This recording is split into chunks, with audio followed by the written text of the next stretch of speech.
So before discussing how to crack Punjab Civil Services 2024, ਸਭ ਤੋਂ ਪਹਿਲੇ ਤਾਂ ਇਹ ਦੱਸ ਦਈਏ ਵੀ ਅਸੀਂ ਇਹ ਵੀਡੀਓ ਦੇ ਵਿੱਚ ਇਹ ਡਿਸਕਸ਼ਨ ਕਰ ਕਿਉਂ ਰਹੇ ਹਾਂ। What triggered us to tell you that how to crack PCS 2024? See, Punjab government ਨੇ recently 40 seats free PCS prelims 2024 ਦੀ ਕੋਚਿੰਗ ਵਾਸਤੇ ਜਾਰੀ ਕੀਤੀਆਂ।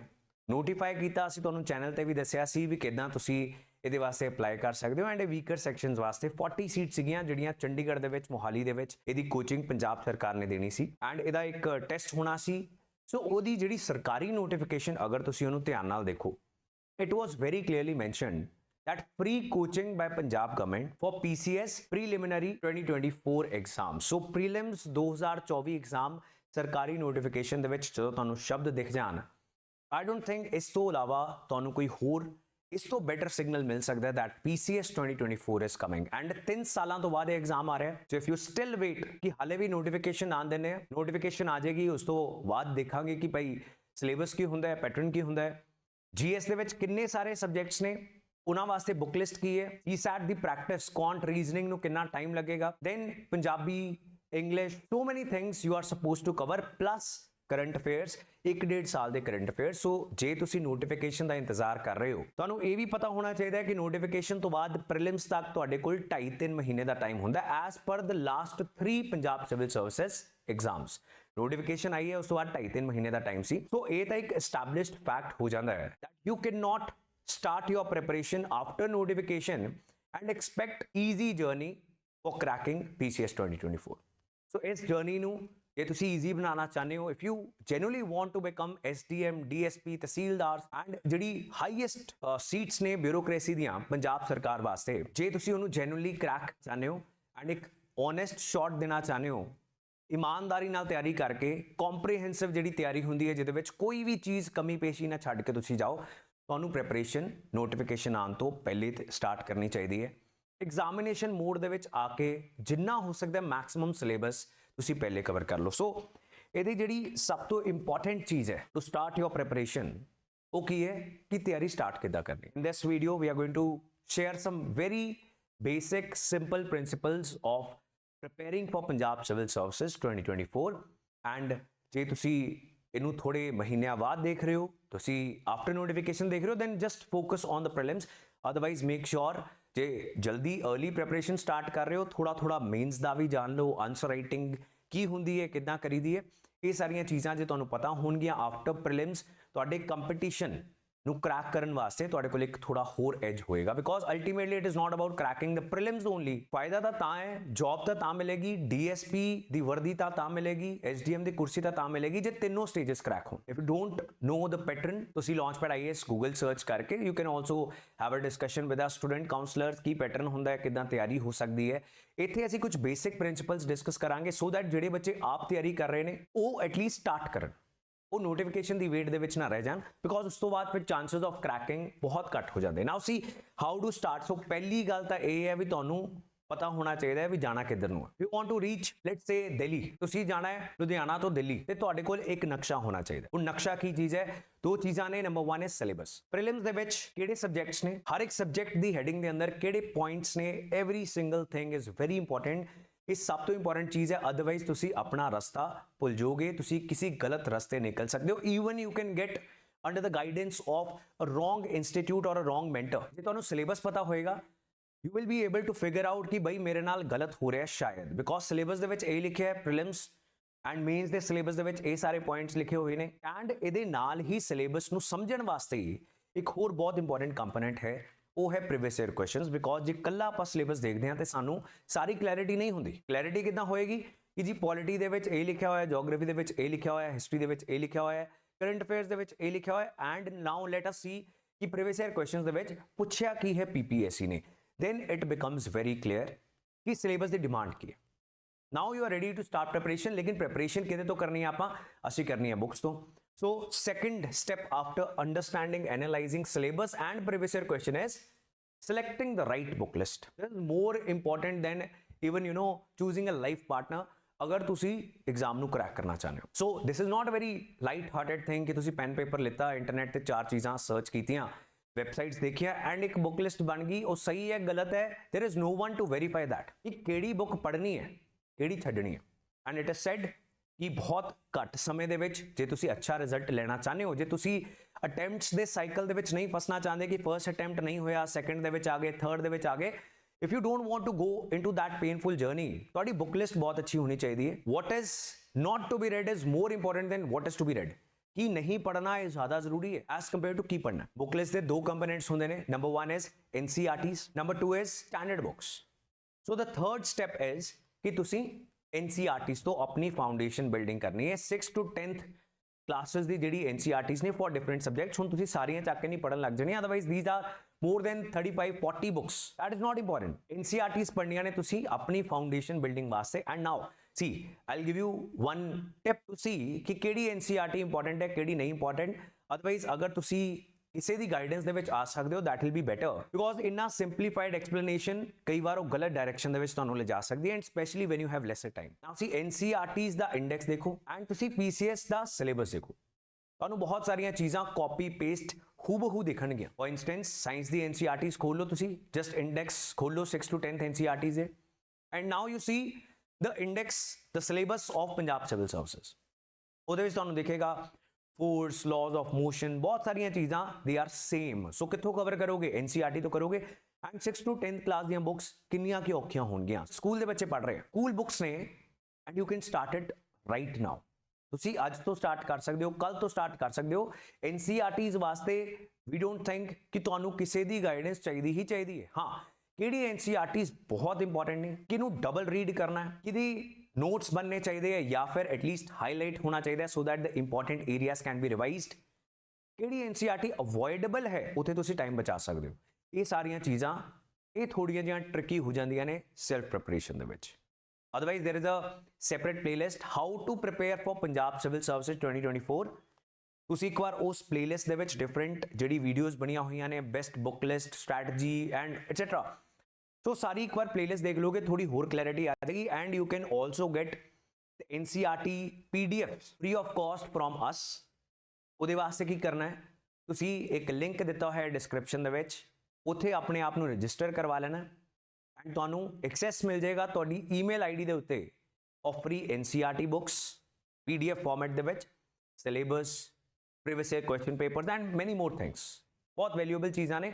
ਐਂਡ ਤੁਸੀਂ ਲਾਂਚਪੈਡ ਐਜੂਕੇਸ਼ਨ ਪੰਜਾਬ ਦਾ WhatsApp channel and Telegram channel ਵੀ ਜ਼ਰੂਰ ਜੁਆਇਨ ਕਰੋ, ਬਿਕੋਜ਼ ਹੋ ਸਕਦਾ ਹੈ in future we might offer you some free PCS prelims mock tests ਜਾਂ ਇਹੋ ਜਿਹੇ ਕੁਝ ਨੋਟਸ ਜਿਹੜੇ ਤੁਹਾਡੇ ਉਹਨਾਂ ਏਰੀਆਜ਼ ਨੂੰ ਕਵਰ ਕਰਨ ਜਿਹਦੇ ਨੋਟਸ ਮਾਰਕੀਟ ਦੇ ਵਿੱਚ ਅੱਛੀ ਕੁਆਲਿਟੀ ਦੇ ਮਿਲਣੇ ਬਹੁਤ ਮੁਸ਼ਕਿਲ ਹੈ, right. So I think the third step ਵਿਚ is a very important step, NCERTs ਨੂੰ ਅਵੋਇਡ ਕਰਕੇ ਤੁਸੀਂ ਐਗਜ਼ਾਮ ਦੇ ਵਿੱਚ ਬਿਲਕੁਲ ਨਹੀਂ ਜਾ ਸਕਦੇ। This is one of the biggest mistakes a lot of people they make in their first attempt. ਫਿਰ ਉਹ ਰਿਅਲਾਈਜ਼ ਕਰਦੇ ਨੇ ਕਿ ਬਈ NCERTs ਤਾਂ ਬਹੁਤ ਇੰਪੋਰਟੈਂਟ ਸੀ, ਹੁਣ ਪੜ੍ਹਦੇ ਆ ਫਿਰ ਦੂਸਰੇ ਅਟੈਂਪਟ 'ਚ ਜਾਵਾਂਗੇ। ਇੱਦਾਂ ਨਹੀਂ ਹੋਣਾ ਚਾਹੀਦਾ, ਬਿਕੋਜ਼ 2-3 ਸਾਲ ਦੇ ਗੈਪ ਤੋਂ ਬਾਅਦ PCS ਆਉਂਦਾ ਹੈ, ਰਾਈਟ। ਸੋ NCERTs ਪੜ੍ਹ ਲਈਆਂ ਇੰਪੋਰਟੈਂਟ ਵਾਲੀਆਂ। ਇਸ ਤੋਂ ਬਾਅਦ ਆ ਜਾਣੇ ਆ ਜੀ ਸਟੈਂਡਰਡ ਬੁੱਕਸ ਦੇ ਉੱਤੇ। ਹੁਣ ਸਟੈਂਡਰਡ ਬੁੱਕਸ ਕਿਹੜੀਆਂ ਪੜ੍ਹਨੀਆਂ ਨੇ? ਬਹੁਤ ਘੱਟ ਬੁੱਕਸ ਨੇ ਇਹ, ਇਸ ਲਿਸਟ ਨੂੰ ਬਹੁਤ ਜ਼ਿਆਦਾ ਨਹੀਂ ਬਣਾ ਲੈਣਾ। ਵਾਟ ਹੈਪਨਸ ਇਜ਼ ਤੁਸੀਂ ਪੜ੍ਹਦੇ ਹੋ NCERT, ਐਗਜ਼ਾਮਪਲ ਲੈਣੇ ਆਪਾਂ ਮਾਡਰਨ ਹਿਸਟਰੀ ਸਬਜੈਕਟ ਦੀ, ਤੁਸੀਂ NCERT ਪੜ੍ਹ ਲਈ, NCERT ਤੋਂ ਬਾਅਦ ਤੁਸੀਂ ਪੜ੍ਹ ਲਈ spectrum because summon told you. ਹੁਣ ਤੁਹਾਨੂੰ ਕੋਈ ਤੀਸਰਾ ਬੰਦਾ ਕਹਿੰਦਾ ਕਿ ਤੂੰ ਬਿਪਿਨ ਚੰਦਰਾ ਨਹੀਂ ਪੜ੍ਹੀ, ਉਹ ਤਾਂ ਬਹੁਤ ਇੰਪੋਰਟੈਂਟ ਬੁੱਕ ਹੈ। ਇਟ ਇਜ਼ ਨਾਟ, ਹੁਣ ਨਹੀਂ ਹੈ, ਬਿਕੋਜ਼ ਸਪੈਕਟਰਮ ਇੰਨੀ ਕੰਪਰੀਹੈਂਸਿਵ ਹੋ ਚੁੱਕੀ ਹੈ ਕਿ ਉਹ ਜ਼ਮਾਨਾ ਜਦੋਂ ਸਪੈਕਟਰਮ ਜਿਹੜੀ ਬੁੱਕ ਸੀ ਮਾਡਰਨ ਹਿਸਟਰੀ ਦੀ ਬਹੁਤ ਛੋਟੀ ਹੁੰਦੀ ਸੀ, ਉਦੋਂ ਲੋੜ ਪੈਂਦੀ ਸੀ, but now you don't need to go for the third book. Spectrum ਤੋਂ ਬਾਅਦ ਫੁੱਲ ਸਟਾਪ ਲਗਾ ਦੇਣਾ ਚਾਹੀਦਾ ਸੀ, ਸਪੈਸ਼ਲੀ ਜਦੋਂ ਤੁਹਾਡੇ ਕੋਲ ਬਹੁਤ ਘੱਟ ਮਹੀਨੇ ਸੀ। ਹੁਣ ਤੁਹਾਨੂੰ ਕੋਈ ਚੌਥਾ ਬੱਚਾ ਮਿਲ ਗਿਆ ਜਿਹੜਾ IAS ਦੀ ਤਿਆਰੀ ਕਰ ਰਿਹਾ ਸੀ ਐਂਡ ਉਹ PCS ਵੀ ਦੇ ਰਿਹਾ ਇਸ ਵਾਰ, ਉਹਦੇ ਨਾਲ ਤੁਸੀਂ ਕਨਵਰਸੇਸ਼ਨ ਕੀਤੀ and that person told you ਕਿ ਫਰੋਮ ਪਲੱਸ 2 ਟੂ ਪਾਰਟੀਸ਼ਨ ਵੀ ਬੜੀ ਹੈ, ਮੈਂ ਤਾਂ ਤੁਹਾਨੂੰ ਫੋਮੋ ਹੋ ਗਿਆ ਕਿ ਓ ਮਾਈ ਗॉड ਮੇਰਾ ਕਿੱਦਾਂ ਰਹਿ ਗਿਆ, ਮੈਂ ਵੀ ਪੜਾਂ। ਤੁਸੀਂ ਕਿਤਾਬਾਂ ਇਕੱਠੀਆਂ ਕਰ ਲੈਂਦੇ ਹੋ। ਇਹ ਸਿਰਫ ਮੈਂ ਇੱਕ ਤੁਹਾਨੂੰ ਸਬਜੈਕਟ ਦੀ ਗੱਲ ਕਹੀ ਹੈ ਜਿੱਥੇ ਤੁਹਾਨੂੰ ਇੱਕ ਸਟੈਂਡਰਡ ਬੁੱਕ ਚਾਹੀਦੀ ਸੀ, ਤੁਸੀਂ 3 ਲੈ ਕੇ ਬੈਠ ਗਏ। ਸਿਮਿਲਰਲੀ ਪੋਲਿਟੀ ਲక్ష్ਮੀਕਾਂਤ ਪੜ੍ਹ ਲਈ, ਸਮਵਨ ਟੋਲਡ ਯੂ ਕਿ DD ਵਾਸੂ ਵੀ ਪੜ੍ਹਨੀ ਚਾਹੀਦੀ ਹੈ, ਤੁਸੀਂ ਉਹ ਵੀ ਲੈ ਆਏ। ਤੀਸਰੀ ਕੋਈ ਤੁਹਾਨੂੰ ਦੱਸਦੀ ਬੁੱਕ, ਤੁਸੀਂ ਉਹ ਵੀ ਲੈ ਆਏ। So do not become a collector of books, right. Standard books ਨੂੰ ਸਿਲੈਕਟ ਕਰਨਾ ਜੇ ਸਹੀ ਹੋ ਗਿਆ ਬਹੁਤ ਘੱਟ ਐਫਰਟ ਰਹਿ ਜਾਏਗਾ ਤੁਹਾਡਾ। ਜਿਹੜੀਆਂ ਬਹੁਤ ਘੱਟ ਬੁੱਕਸ ਦੀ ਇੱਕ ਲਿਸਟ ਬਣਾਓਗੇ ਉਹਨੂੰ ਮੈਕਸਿਮਮ ਰਿਵੀਜ਼ਨ ਚਾਹੀਦੀ ਹੈ।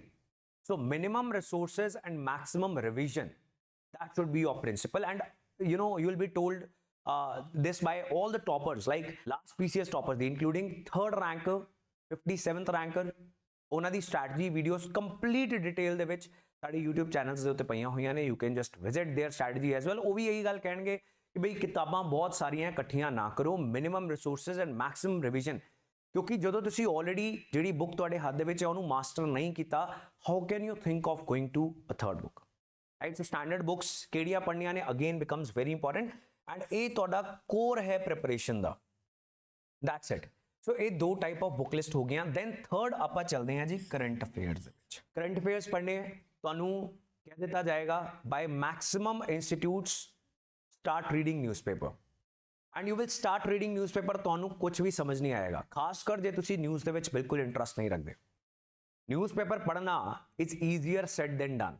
You will start reading newspaper, ਤੁਹਾਨੂੰ ਇੰਟਰਨੈਸ਼ਨਲ ਰਿਲੇਸ਼ਨਸ ਕੀ ਹੋ ਰਿਹਾ you have no idea, economy ਦੇ ਬੇਸਿਕ ਸ਼ਬਦ ਹੀ ਸਮਝ ਦੇ ਵਿੱਚ ਨਹੀਂ ਆ ਰਹੇ, ਇਨਵਾਇਰਨਮੈਂਟ ਦੇ ਵਿੱਚ ਕੀ ਇਸ਼ੂਜ਼ ਚੱਲ ਰਹੇ ਨੇ globally between developed countries, developing countries and so on, you have zero idea what is happening in the newspaper. ਤੁਹਾਨੂੰ ਅਖਬਾਰ ਪੜ੍ਹਨ ਦੇ ਵਿੱਚ ਹੀ 4 ਘੰਟੇ ਲੱਗ ਰਹੇ ਨੇ, and you will give up on preparation itself. So to make your newspaper reading very easy, and Punjab civil services ਵਾਸਤੇ ਵੀ ਦ ਹਿੰਦੂ ਹੀ ਪੜ੍ਹਨੀ ਚਾਹੀਦੀ ਹੈ। So every day morning 8 AM we are having a newspaper class live on Launchpad IAS YouTube channel. You can join that class. ਉਸ ਤੋਂ ਬਾਅਦ newspaper ਪੜੋਗੇ, ਤੁਹਾਡਾ 20% ਐਫਰਟ ਰਹਿ ਜਾਏਗਾ। ਰੀਡਿੰਗ ਜ਼ਰੂਰ ਕਰਨੀ ਹੈ, ਜਸਟ ਸੁਣ ਕੇ ਨਹੀਂ ਕਾਫੀ ਹੋਏਗਾ, ਸ਼ਾਰਟਕਟਸ ਨਹੀਂ ਹੈਗੇ ਸਕਸੈਸ ਦੇ, ਲੇਕਿਨ ਰੈਲੇਵੈਂਟ ਚੀਜ਼ਾਂ ਜਦੋਂ ਤੁਸੀਂ ਪੜਨ ਲੱਗ ਜਾਓਗੇ, ਚਾਹੇ ਸਟੈਂਡਰਡ ਬੁੱਕਸ NCERTs ਦੇ ਵਿੱਚ ਜਾਂ ਫਿਰ ਨਿਊਜ਼ਪੇਪਰ ਦੇ ਵਿੱਚ, ਤੁਹਾਨੂੰ 20-25% ਟਾਈਮ ਲੱਗੇਗਾ, ਅਦਰਵਾਈਜ਼ ਜਿੰਨਾ ਤੁਸੀਂ ਦੇ ਦੇਣਾ ਸੀ। So make sure newspaper reading ਤੁਸੀਂ ਵਿਦ ਸਮ ਗਾਈਡੈਂਸ ਕਰੋ, ਐਟਲੀਸਟ ਤੁਹਾਨੂੰ ਸਿਲੈਕਟਿਵ ਰੀਡਿੰਗ ਦਾ ਪਤਾ ਹੋਣਾ ਚਾਹੀਦਾ ਹੈ, but this is very important for current affair preparation. Then you can also pick up some monthly current affairs. Now monthly current affairs ਜਿਹੜੇ ਨੇ ਉਹ UPSC oriented ਹੀ ਮਿਲਦੇ ਨੇ, IAS ਵਾਸਤੇ ਹੀ ਬਣਾਏ ਜਾਂਦੇ ਨੇ। So we are going to give to our students the monthly current affairs। ਕੋਸ਼ਿਸ਼ ਕਰਾਂਗੇ ਉਹ readily ਬਾਕੀਆਂ ਨੂੰ ਵੀ available ਕਰਵਾ ਦਈਏ on our WhatsApp channel ਜਿਹਦਾ ਨਾਮ ਹੈ Launchpad Education Punjab, ਐਂਡ ਤੁਹਾਨੂੰ ਲਿੰਕਸ ਸਾਰੇ ਸਾਡੇ ਚੈਨਲਸ ਦੇ ਡਿਸਕ੍ਰਿਪਸ਼ਨ ਦੇ ਵਿੱਚ ਮਿਲ ਜਾਣਗੇ। ਸੋ all we can say is just join those channels। ਜਦੋਂ free mock test, free current affairs, ਇਹ ਸਾਰਾ ਕੁਝ ਮਿਲ ਗਿਆ ਤੇ ਤੁਹਾਨੂੰ ਵੀ ਮਿਲ ਜਾਏਗਾ। ਅਦਰਵਾਈਜ਼ ਸਾਡੇ ਸਟੂਡੈਂਟਸ ਜਿਹੜੇ ਹੋਣਗੇ PCS ਦੇ, ਉਹਨਾਂ ਨੂੰ ਤਾਂ ਇਹ ਸਾਰਾ ਕੁਝ ਮਿਲੇਗਾ ਹੀ। So will try, right. Daily current affair class free of cost ਹੈ, 8 ਵਜੇ। I told you can join that class, and ਉੱਥੇ ਇੰਟਰੈਕਸ਼ਨ ਵੀ ਹੋਏਗੀ, ਲਾਈਵ ਕਲਾਸ ਹੋਏਗੀ, so you can interact and seek some guidance there as well. Last thing is testing। ਸੀ ਪਹਿਲਾ test ਦਓਗੇ ਬਹੁਤ ਗੰਦਾ ਹੋਏਗਾ।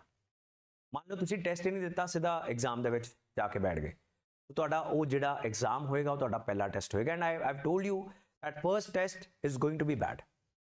ਟੈਸਟ ਤੋਂ ਤੁਸੀਂ ਬਹੁਤ ਸਾਰੇ ਐਕਸਪੀਰੀਐਂਸਸ ਸਿੱਖੋਗੇ, ਸਟ੍ਰੈਟਜੀ ਸਿੱਖੋਗੇ, ਆਪਣੇ ਵੀਕ ਏਰੀਆਜ਼ ਆਇਡੈਂਟੀਫਾਈ ਕਰੋਗੇ, ਆਪਣੀ ਸਟਰੈਂਥਸ ਆਇਡੈਂਟੀਫਾਈ ਕਰੋਗੇ, ਸਟਰੈਂਥਸ ਨੂੰ ਹੋਰ ਜ਼ਿਆਦਾ ਮੈਕਸਿਮਾਈਜ਼ ਕਰਨ ਦੀ ਕੋਸ਼ਿਸ਼ ਕਰੋਗੇ ਤਾਂ ਕਿ ਉੱਥੋਂ ਜਿਹੜੇ ਸਬਜੈਕਟਸ ਤੁਹਾਨੂੰ ਕੰਫਰਟੇਬਲ ਲੱਗ ਰਹੇ ਨੇ ਉਹ ਤੋਂ ਮੈਕਸਿਮਮ ਮਾਰਕਸ ਆਣ, ਐਂਡ ਜਿਹੜੇ ਸਬਜੈਕਟਸ ਤੁਹਾਨੂੰ ਪ੍ਰੋਬਲਮ ਦੇ ਰਹੇ ਨੇ ਉਹ 'ਤੇ ਤੁਸੀਂ ਵਰਕ ਕਰੋ। ਐਟਲੀਸਟ ਇੰਨਾ ਲੈਵਲ ਉਹਨਾਂ ਸਬਜੈਕਟਸ ਦਾ ਤੁਸੀਂ ਲੈ ਕੇ ਆਓ ਕਿ ਉਹ ਤੁਹਾਡੇ ਫੇਲੀਅਰ ਦਾ ਕਾਰਨ ਨਾ ਬਣ ਜਾ।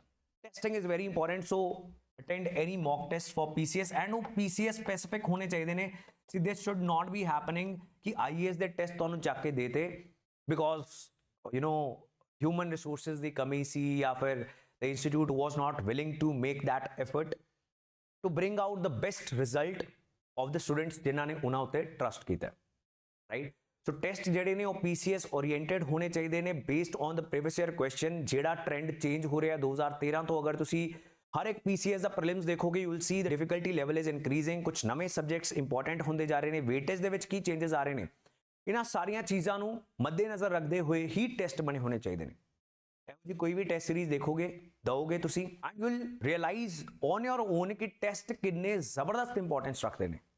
ਅ lot of people do this, ਉਹ ਟੈਸਟਿੰਗ ਨਹੀਂ ਕਰਦੇ, ਫਿਰ ਉਹਨਾਂ ਦੀ ਜਿਹੜੀ ਪਹਿਲੀ ਟੈਸਟਿੰਗ ਹੁੰਦੀ ਹੈ ਉਹ ਪੇਪਰ ਦੇ ਵਿੱਚ ਹੁੰਦੀ ਹੈ, ਫਿਰ 3 ਸਾਲ ਵਾਸਤੇ ਵਿਚਾਰੇ ਵੇਟ ਕਰਦੇ ਨੇ ਇਸ ਰਿਗਰੈਟ ਦੇ ਨਾਲ, ਕਾਸ਼ ਸਾਰਾ ਕੁਝ ਸਹੀ ਕਰ ਲਿਆ ਹੁੰਦਾ, ਟੈਸਟ ਵੀ ਦਿੱਤੇ ਹੁੰਦੇ, ਰਿਵੀਜ਼ਨ ਵੀ ਕੀਤੀ ਹੁੰਦੀ, ਕਰੰਟ ਅਫੇਅਰਸ ਵੀ ਵੀਕ ਨਾ ਹੁੰਦੇ, ਪੰਜਾਬੀ ਵੀ ਅੱਛੀ ਹੁੰਦੀ, ਇੰਗਲਿਸ਼ ਵੀ ਮਾੜੀ ਨਾ ਹੁੰਦੀ, ਬਿਕੋਜ਼ ਇਹ ਸਾਰੇ components they are very important for you people, and 3 ਸਾਲ ਰਿਗਰੈਟ ਦੇ ਵਿੱਚ ਰਹਿਣਾ should not B N option. So make ਸ਼ੋਰ ਇਹ ਸਾਰੀਆਂ ਚੀਜ਼ਾਂ ਤੁਸੀਂ ਕਰੋ। ਇਸ ਤੋਂ ਇਲਾਵਾ as I've told you, if you need any guidance, free resources ਤੁਹਾਨੂੰ ਕੁਝ ਅਵੇਲੇਬਲ ਕਰ ਦਿੱਤੇ ਨੇ। You can just search Launchpad IAS offline as well as online PCS batches, they are going on, and I've told you in the past videos as well, more than 150 students, they are preparing only for PCS. And last 2-3 ਮਹੀਨਿਆਂ ਦੇ ਵਿੱਚ ਖਾਸ ਕਰ ਜਦੋਂ ਪੰਜਾਬ ਸਰਕਾਰ ਦੀ notification ਆਈ ਹੈ ਕਿ ਫ੍ਰੀ 40 ਸੀਟਸ ਕੋਚਿੰਗ ਦੀ ਦੇ ਰਹੇ ਆ PCS ਪ੍ਰੀਲਿਮਸ 2024 ਵਾਸਤੇ, ਹੁਣ ਇਹਨਾਂ 40 ਬੱਚਿਆਂ ਨੂੰ ਪੰਜਾਬ ਸਰਕਾਰ ਕੋਚਿੰਗ ਕਰਾ ਕੇ ਘਰ ਤਾਂ ਨਹੀਂ ਬਿਠਾ ਦੇਗੀ ਕਿ ਜਾਓ 3 ਸਾਲ ਬਾਅਦ ਪੇਪਰ ਲਵਾਂਗੇ। So the exam is going to come, and at this point of time ਅਗਰ ਤੁਸੀਂ ਇੱਕ ਓਨੈਸਟ ਸ਼ਾਟ ਦੇਣਾ ਚਾਹੁੰਦੇ ਹੋ, ਇੱਕ ਅੱਛਾ ਚਾਂਸ ਲੈ ਕੇ ਤੁਸੀਂ ਐਗਜ਼ਾਮ ਦੇ ਵਿੱਚ ਬੈਠਣਾ ਚਾਹੁੰਦੇ ਹੋ, ਜਸਟ ਐਕਸਪੀਰੀਅੰਸ ਲੈ ਕੇ ਨਹੀਂ ਆਉਣਾ ਚਾਹੁੰਦੇ, make sure you start your preparation and you can give us a call on these numbers, ਇਹਨਾਂ numbers ਤੇ ਸਾਡੇ ਸਟੂਡੈਂਟ ਕਾਉਂਸਲਰਸ ਤੁਹਾਨੂੰ ਹੋਰ ਵੀ ਬੈਟਰ ਡਿਟੇਲ ਦੇ ਵਿੱਚ ਤੁਹਾਡੇ ਡਾਊਟਸ ਕਲੀਅਰ ਕਰ ਸਕਦੇ ਨੇ। ਸੋ that is all for this video। ਇਹੋ ਜੀ ਹੋਰ ਵੀਡੀਓਜ਼ ਵਾਸਤੇ do not forget to subscribe to this channel and like button press ਕਰ ਲੋਗੇ, ਤੁਹਾਨੂੰ ਹੋਰ ਪੁਰਾਣੀ ਵੀਡੀਓਜ਼ ਦੀ ਵੀ ਸਜੈਸ਼ਨਸ ਆਉਣ ਲੱਗ ਜਾਣਗੀਆਂ which are very much relevant for you people for preparation of PCS 2024। That is all, see you all in the next video, goodbye।